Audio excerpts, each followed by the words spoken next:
Добър ден. Добър ден. Господин полицай, какво значи този знак? Какво значи? Вие откъде сте? Америка? Много хубаво говорите български. О, я. От 7 години живея в България. 7 години, значи. Я. Вие за 7 години не сте ли разбрали, че това е спирането забранено? О, я. Вие в Америка нямате ли такива знаци? Спирането забранено? Yes, of course. Разбира се, че имаме. Същото е и у нас така. Какво означава това? 100 хиляди. Вие наистина ли сте американци?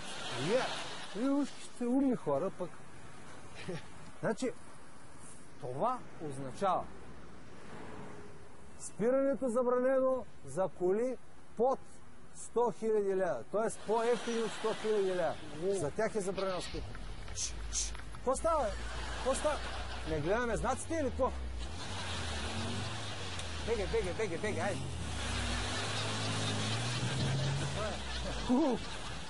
Yes. Bye-bye. Бай. Ко беше бай, бе?